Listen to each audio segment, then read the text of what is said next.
Bonjour tout le monde, c'est Daf. Je suis de retour Elle, pour un tête-à-tête avec Aline Wan Juliera. Comment allez-vous? bravo, Ah, bonne bien. prononciation. Merci. Merci beaucoup d'avoir accepté de passer ce moment avec moi. Aujourd'hui, on va parler d'un sujet qui fascine, l'hypnose. Hmm, Un sujet dont vous êtes passionné depuis de nombreuses années. Donc, vous êtes coach de vie, hypnothérapeute. Vous proposez deux types aussi d'hypnose. On va en discuter. Pour commencer déjà, je pense que est-ce qu'on pourrait décrire l'hypnose, on va dire, de façon simple et un peu imagée? mhm. Imagé, imagé. Tout dépend ce qu'on croit comme image. Voilà. Bref, voilà. Donc l'hypnose, c'est avant tout un état tout à fait naturel que nous tous, hein, nous vivons tous les jours sans savoir consciemment que voilà, on est en hypnose ou autrement dit en transe, parce que c'est un état entre la veille et le sommeil.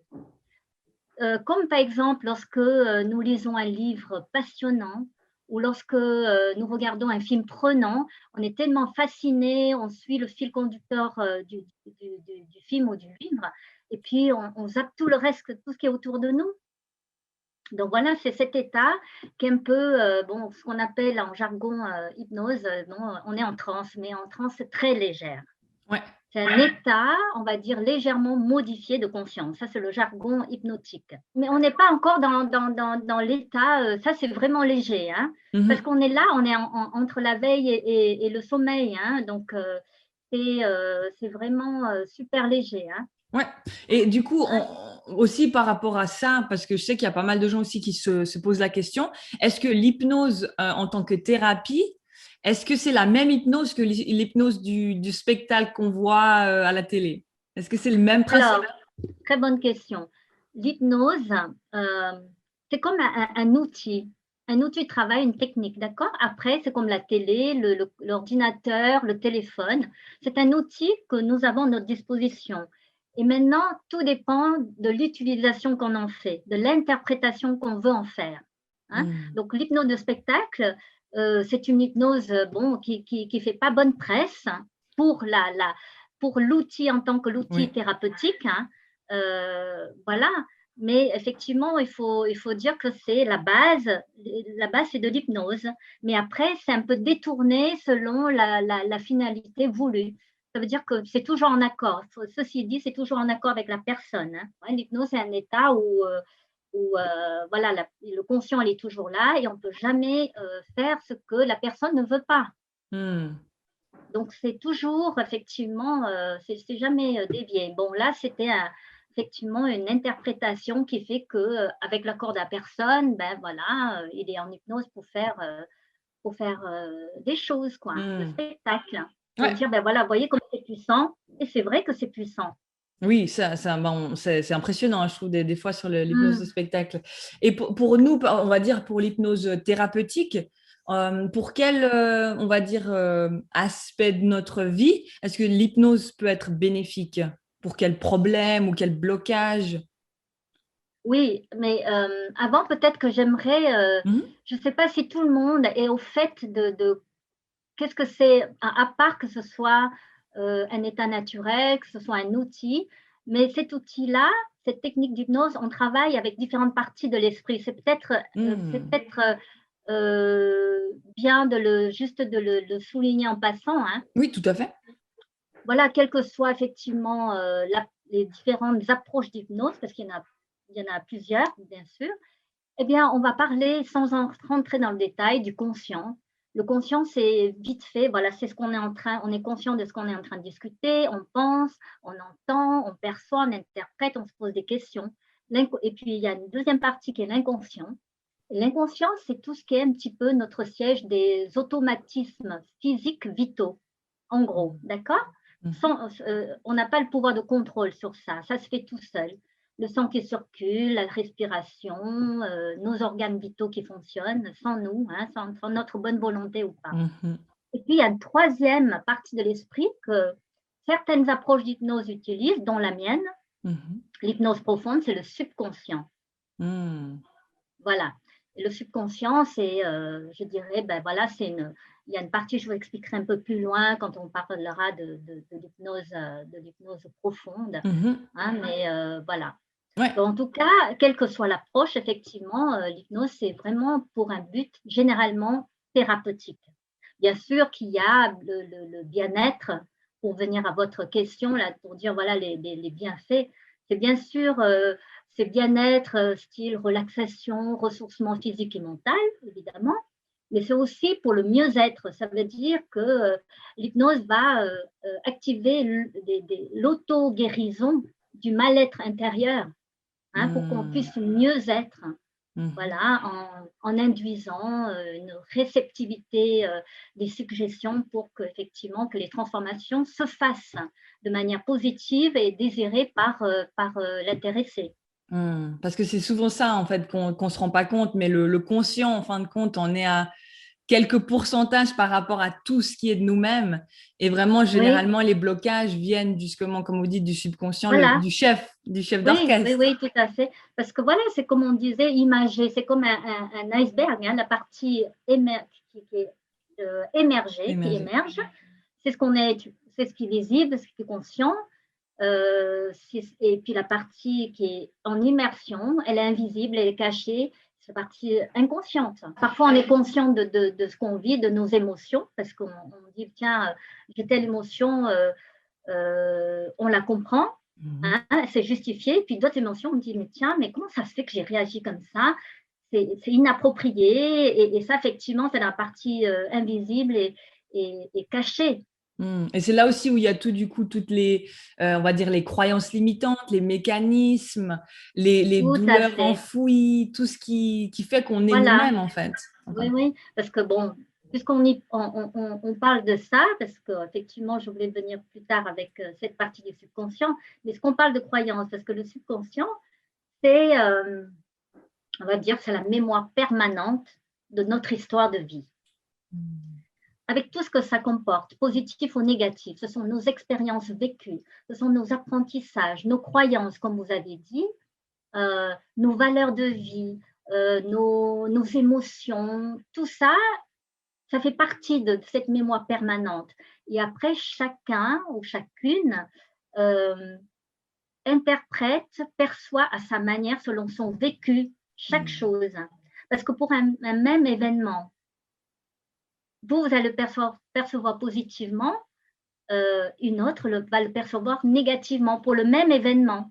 Parce qu'il y a un Mm. vécu derrière qui explique que voilà, moi, je ne le vois pas de cette façon, et puis l'autre, elle ressent une émotion différente. Mm. Pourquoi certaines personnes arrivent à positiver devant, face à un obstacle de la vie.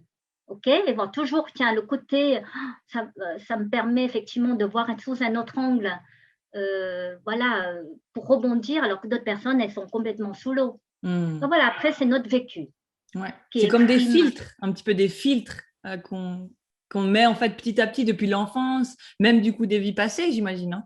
notre apprentissage. Voilà. Mm. Des vies passées. C'est intéressant parce que au-delà de notre histoire de vie, comme vous disiez, des vies passées, parce que c'est ce qu'on appelle l'héritage transgénérationnel. Voilà. Des choses dont on n'est même pas conscient de nos grands-pères, grands-mères, arrières, de nos aïeuls. Et cet apport d'ADN, d'héritage transgénérationnel, ben, on le reçoit, mais on n'en est pas conscient. Mm. On est avec un bagage On est déjà. avec un bagage toujours, Ouais. toujours. Rien n'est. Voilà.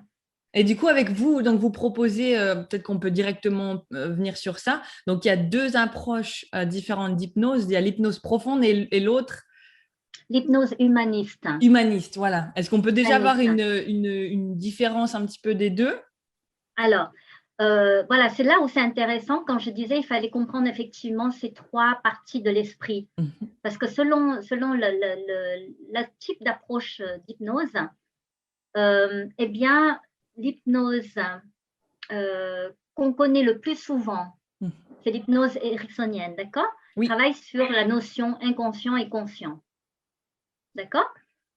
L'hypnose humaniste, elle va travailler avec le conscient pour soigner l'inconscient. Donc, ça veut dire que c'est le processus est différent. Ça veut dire on va travailler avec le conscient pour qu'il y ait une élévation ou une conscience élargie pour pouvoir effectivement aider à soigner l'inconscient. Wow.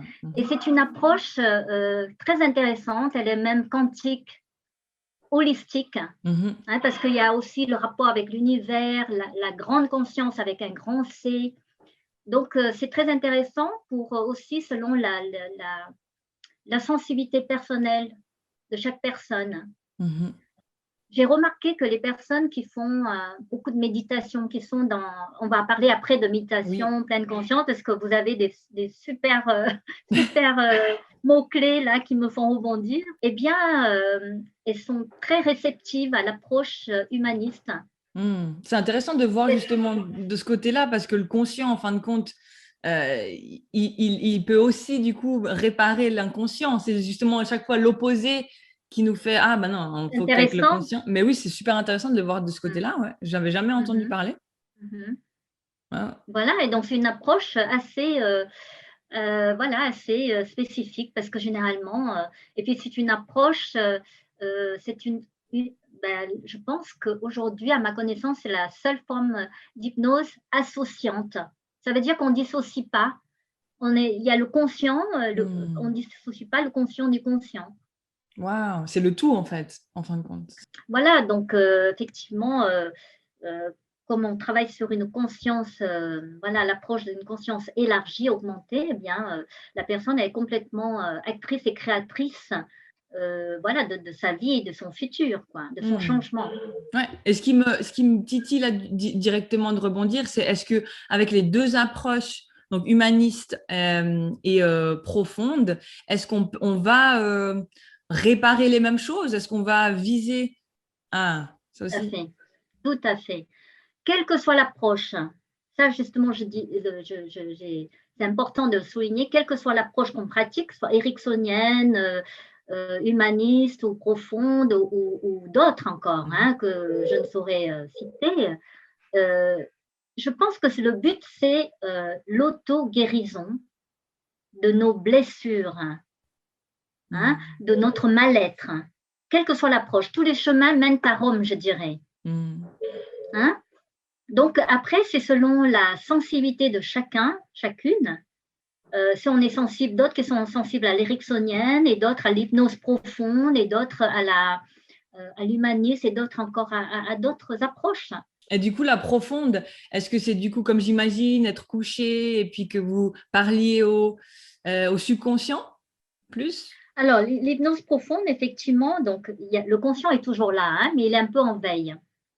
Et dans le conscient, c'est aussi le facteur critique, hein, le conscient. D'accord? Parce qu'on est dit là, on dit mais qu'est-ce qu'elle me dit? C'est pas très logique. Donc effectivement, avec l'hypnose profonde, on fait ce bypass du conscient pour effectivement induire des informations, des suggestions au subconscient pour activer justement des éléments de changement et d'auto-guérison, de pouvoir, on va dire, reprogrammer les programmes erronés, on va dire ça comme ça, hein, avec des guillemets, les programmes erronés psychiques. Comme je disais tout à l'heure, on s'est construit des croyances, des apprentissages, des peurs, des émotions, voilà, que ce soit inconscientes ou conscientes, et on va effectivement reprogrammer tout ça pour que ce soit du positif et que la personne, elle vive mieux. Parce qu'on ne peut pas l'oublier, notre histoire de vie, mais pour qu'elle revive autrement le moment ou cette émotion-là ou ce comportement-là. Puis c'est souvent en l'acceptant et en étant conscient de ça, généralement, que la libération, elle se fait, hein, généralement. Une prise de conscience. Tout à fait, en disant, voilà, effectivement, elle est là, mais ben voilà, nous, on est adultes, on ne vit plus la même chose, on est là, on sait avec nos propres yeux que, voilà, et on fait construire à la personne une protection avant qu'elle affronte ça. Hein, donc, on lui fait visualiser effectivement une protection pour qu'elle ait confiance en elle, qu'elle ait son estime d'elle, grandit avant de pouvoir affronter ça. C'est une méthode différente et moi, je trouve très puissante et vraiment intéressante parce que tellement complémentaire selon la sensibilité de chaque personne. On sait qu'on peut utiliser plus L'une l'humaniste ou l'autre. ou la profonde. Ouais, bah ça, justement, ça revient un peu à ma prochaine question où bah, j'entends beaucoup de gens autour de moi qui me disent, mais ou qui ont essayé l'hypnose et ça n'a pas marché sur eux, ou Ah comment vous oui, expliquez ça, enfin que ça marche entre guillemets pas sur certaines oui, personnes, avec le peut-être qu'il y a beaucoup de pensées, qui sont beaucoup dans le mental. Est-ce qu'il faut quand oui. même avoir un certain pas dans la Alors, méditation ou le lâcher prise, ou pas forcément? alors ça, c'est une super question. Mm. Parce que généralement, comme je disais, c'est un état naturel, non? Hein? Mhm. L'hypnose. C'est un état naturel qu'on vit légèrement en transe. Donc, de fait, tout le monde est hypnotisable. Mais par contre, je vais compléter une chose. Je vais prendre un exemple très précis. Comme vous aimez bien les images, on va Mhm. prendre l'exemple d'un film passionnant. Style les films en 3D, l'Avatar. Vous connaissez, Mhm. hein, vous Oui. avez vu. Mhm. Hein. Donc, vous êtes assise dans un fauteuil avec vos lunettes 3D, hein, et puis vous regardez le film d'Avatar. Et puis, plus vous plongez dans ce film avec ces images en 3D qui viennent à vous, des choses qui volent, donc vous baissez la tête, vous fermez les yeux, vous tournez à gauche, vous tournez à droite, et les voix de ces acteurs qui vous guident dans ce voyage. C'est un voyage un peu hypnotique. Qu'est-ce qui fait que ça marche pour vous quand vous regardez un film 3D? Vous êtes en hypnose là, vous suivez complètement ce voyage. Il y a une sorte de contrôle, j'ai l'impression qu'on veut pas lâcher, qu'on a peur, qu'on a Alors, C'est un peu ça, très hein. juste, hein, très juste. Quand on regarde ce film, on se laisse aller, on se laisse faire, on suit le guidage, d'accord? Mhm. Maintenant, en hypnose, en séance hypnose thérapeutique, pourquoi est-ce que ça ne marche pas? C'est parce que la personne, elle se laisse pas faire, se laisse pas guider. Elle a des peurs. Elle a des peurs. Elle a une résistance psychologique. Mhm. Donc, pour que ça marche, pour que ça fonctionne, il faut que la personne, elle soit, on va dire, qu'elle coopte à 100% dans ce voyage hypnotique, qu'il y ait une cooptation totale. Ça veut dire qu'on est là à cette session pour réussir, donc autant s'investir à 100%, on n'est pas là pour douter. C'est comme l'esprit, je compare beaucoup parce que ça, c'est très imagé aussi, c'est comme l'esprit, le mental d'un champion Mhm. qui visualise sa victoire et qui veut réussir.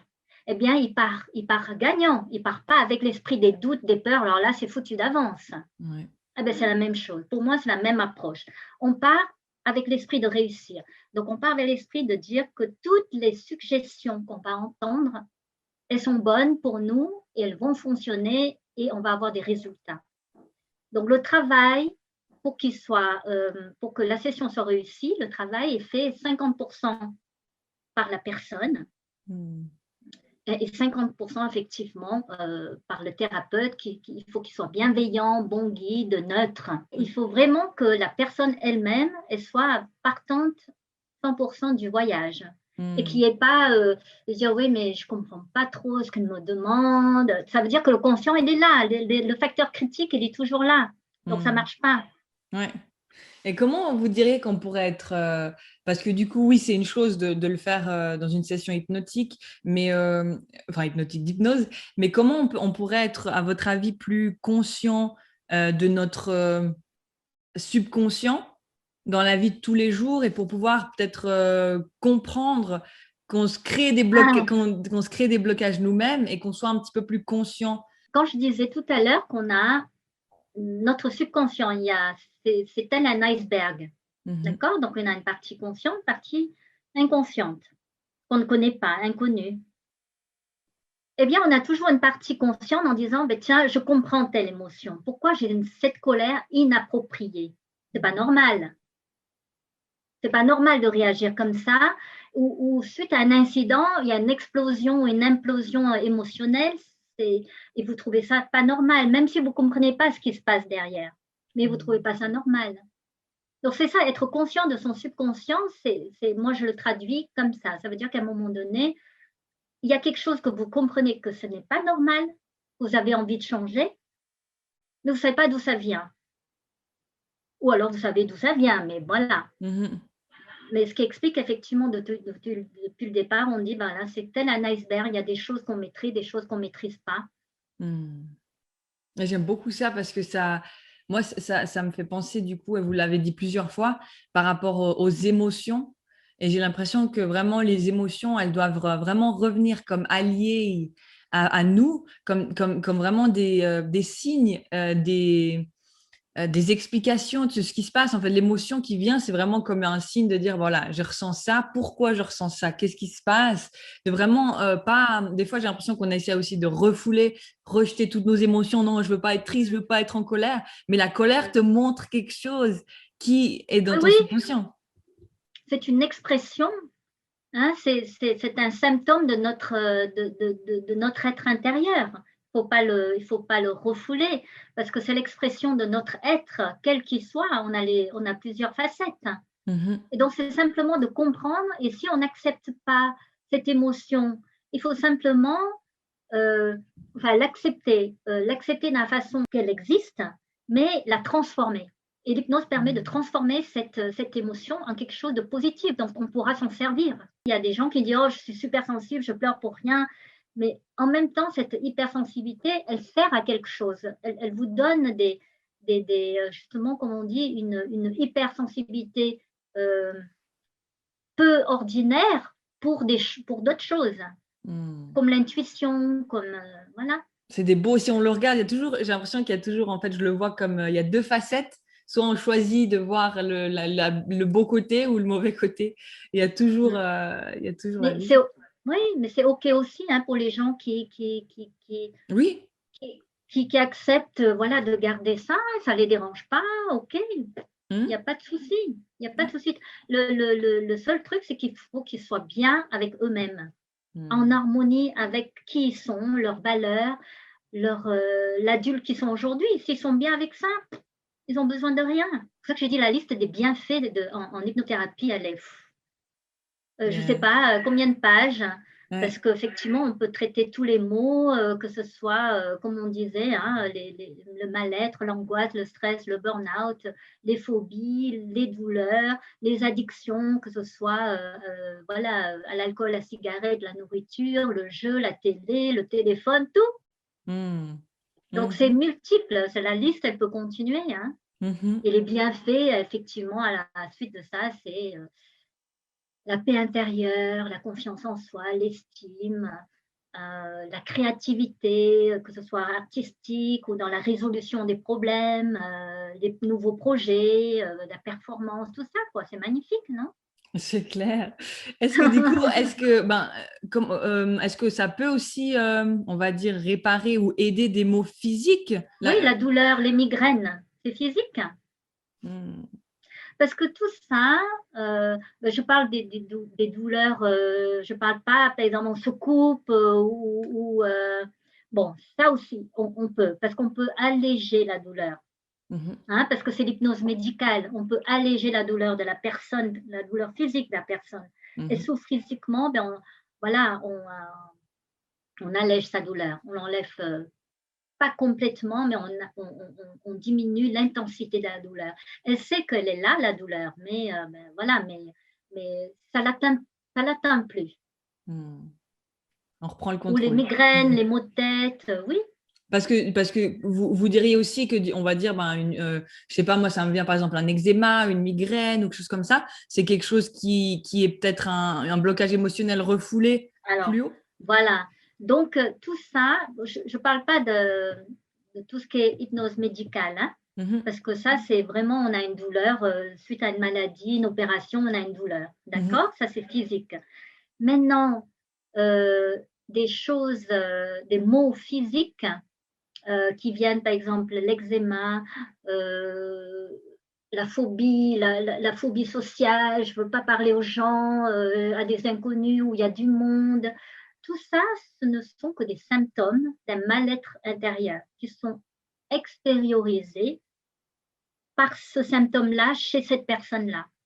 Hmm. Chez d'autres personnes, ça peut être autre chose. Donc, ça veut dire qu'il y a un blocage psychologique, émotionnel, quelque part et que effectivement, si on traite en surface avec les médicaments de relaxation, des massages, tout ça, c'est en surface, mais ça va revenir. C'est là. Qu'est-ce qui a créé ça? Qu'est-ce qui a provoqué ça? L'événement initial qui a causé ce mal.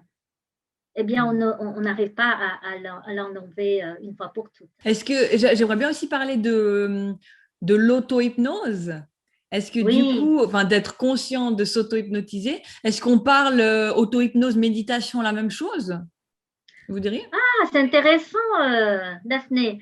J'ai fait un post sur ça, entre la différence entre l'hypnose, la méditation et la pleine conscience. L'hypnose, c'est l'auto-hypnose. Hein. C'est un peu l'auto-hypnose. Hein. L'hypnose, c'est ce qu'on vit là. Hein. Donc, et quand on parle d'hypnose en thérapie, c'est guidé, c'est avec quelqu'un. D'accord? Et l'auto-hypnose, d'ailleurs, j'ai mis dans YouTube un bain d'hypnose, vous irez voir. Oui, alors avec plaisir. Elle est un peu comme une méditation guidée parce qu'on a un but précis. D'accord? L'auto-hypnose guidée ou la méditation guidée avec le but de rebooster sa confiance en soi ou de rebooster un petit peu, je ne sais pas, un ressourcement parce qu'on manque d'énergie, on a besoin, avec un but précis. Ça, c'est similaire parce qu'il y a un but entre guillemets thérapeutique. La méditation, c'est vraiment un retour vers son soi intérieur. On se ressent sur soi, d'accord? Et selon les postulats de la méditation en elle-même, il n'y a pas de but. La méditation, c'est un but en soi. Et si on arrive à une relaxation ou à une élévation de conscience, c'est un bonus, mais ce n'est pas un but en soi. Maintenant, on parle vite fait de la pleine conscience parce que vous en avez souligné. Oui. La pleine conscience, elle, on va dire, c'est issu du bouddhisme. Et la pleine conscience, c'est vivre le moment présent et rien faire en même temps. Si on est en train de manger, on mange, on n'écoute pas la musique, on ne lit pas un livre, on n'est pas perturbé par des pensées ou des émotions qui polluent cet état d'attention et de focus sur l'instant présent. Et on prend tout ça avec une attention particulière. Ça veut dire, tiens, on regarde la nature, le paysage, ben on admire, on est en pleine immersion dans la nature. On n'est pas en train d'écouter de la musique, bam, bam, bam, ou je ne sais pas. Hein? De penser à donc, ça. Effectivement, oui, de penser, parce que je parle effectivement des choses extérieures. Et l'intérieur, effectivement, il faut que ce soit, qu'on soit détaché avec le plus neutre possible de tout ce qui est polluant, de nos pensées, de nos émotions, et voilà. La pleine consciance, elle, ben voilà, c'est sa finalité, c'est vivre le moment présent avec le plus de neutralité possible, que ce soit nos expériences intérieures ou extérieures. C'est un mode de vie, en fin de compte, je le vois un peu, la pleine conscience. C'est oui, c'est une philosophie, une philosophie. Puisqu'elle est issue du bouddhisme, donc c'est une philosophie, le bouddhisme. Ça, on ne parle pas de religion, c'est une philosophie de vie, voilà, de valeurs de vie, de concepts. Ouais. Et on peut directement rejoindre ça sur. Est-ce que vous avez quelques conseils du coup pour pouvoir être plus conscient du moment présent? Parce que quand on est plus conscient du moment présent, j'ai l'impression qu'on s'ouvre naturellement à nous-mêmes, à qui on est, à notre centre, et du coup qu'on s'ouvre à l'hypnose ou à la méditation. Est-ce que vous auriez des conseils peut-être tous les jours pour pouvoir être plus conscient de nous-mêmes et du moment présent? Oui, je pense que c'est un exercice de tous les jours, de se rappeler, de dire, ben voilà, de se dire, ben voilà, on admire un beau paysage, ou alors on mange quelque chose et on l'apprécie pleinement et on est conscient de tout ce qui se passe, quoi. Du goût, de la texture, de l'odeur de cet aliment, je sais pas, voilà. de décortiquer tout ça pour, pas forcément avec un but de pleinement l'apprécier, mais de vivre le moment présent. Si on l'apprécie, c'est bonus. Comme je dis, ben voilà, c'est super. Mais voilà, de le faire effectivement avec conscience. Des choses qu'on fait automatiquement dans la vie, ben on essaie d'être conscient. De manger, de boire, de se promener dans la nature, de faire des choses, d'écrire, de lire, d'écouter de la musique. Voilà, c'est un état d'être qui permet effectivement aussi de calmer un petit peu tout ce qui est émotionnel intérieur et tout ce qui est extérieur qui peuvent perturber cet état de conscience. Ouais, c'est une manière de voir la vie, j'ai l'impression, qui rend la Oui, vie beaucoup plus belle, douce et tellement de valeur, je trouve, qui nous aide avec nos tout à fait. émotions. Tout à fait, c'est comme prendre notre rythme de vie un petit peu au ralenti. On ne peut pas le faire tout le temps, évidemment, Oui, mais les moments où on peut le faire, effectivement, on se dit, tiens, si je suis en train je reprends toujours parce que la nature elle est tellement belle que oui. on ne peut pas tout le temps marcher sans regarder la nature, sans prendre une photo, capturer le moment fantastique qui vous fait vibrer. Est-ce que vous auriez quelque chose que vous souhaitiez dire à quelqu'un qui est un petit peu hésitant, mais qui est un petit peu intrigué par l'hypnose? Est-ce que vous auriez du coup un petit mot pour les motiver ou Si la personne qui a jamais connu l'hypnose, c'est bien qu'elle puisse prendre sur Internet, il y a plein que ce soit la méditation guidée ou l'auto-hypnose, qu'elle puisse comprendre déjà ce que c'est et qu'elle vive ça. Parce que ce sont généralement des choses qui nous font du bien, relaxation, ressourcement. Pour quelqu'un qui a envie d'essayer, déjà commencer par là. Et après, il faut qu'elle sache que l'hypnose, à tout moment, elle a le contrôle de ce qu'elle a envie de faire et pas faire. Donc, il ne faut pas croire que l'hypnose, on vous endort et puis on fait ce qu'on veut de vous. Pas du tout. Pas du Ouais. tout. Ça ne se passe pas comme ça. Mais j'aime bien l'idée de commencer petit à petit, un pas devant l'autre et comme vous dites, commencer l'auto-hypnose. Je trouve que c'est un bon premier bain. Un bon bain d'hypnose. Un bon bain, ouais. Comme j'ai proposé sur mon YouTube. Ah, bon ben, je vais aller voir. Merci beaucoup, Aline, pour votre temps. Écoute, ça a été un réel plaisir de partager ça. Je trouve que c'est vraiment important de pouvoir discuter, partager et répondre aux questions des gens qui sont effectivement dans l'envie de connaître, de découvrir et peut-être besoin de découvrir un peu plus. Oui, mais merci beaucoup pour votre temps. Et si du coup, on peut vous joindre, vous avez un site internet, donc vous avez les comptes Instagram. J'ai tout dans Instagram. Vous allez voir, il y a mon site internet. Donc après aussi, j'ai Facebook, j'ai LinkedIn, j'ai YouTube. Je vais le remettre, on pourra cliquer, je vais mettre tous vos liens. Donc, ils pourront vous contacter pour réserver une session et pour aussi, C'est gentil. oui, ben, pour voir votre YouTube, du coup, toutes vos vidéos. Je vais mettre tous les liens. Comme ça, tout le Et monde j'ai peut mis avoir. des petits comptes aussi, Daphné, des petits comptes pour adultes et enfants. Vous Super. connaissez de Jacques Salomé? Non? Ah ben vous allez les connaître, c'est super, Bah voilà. c'est bien.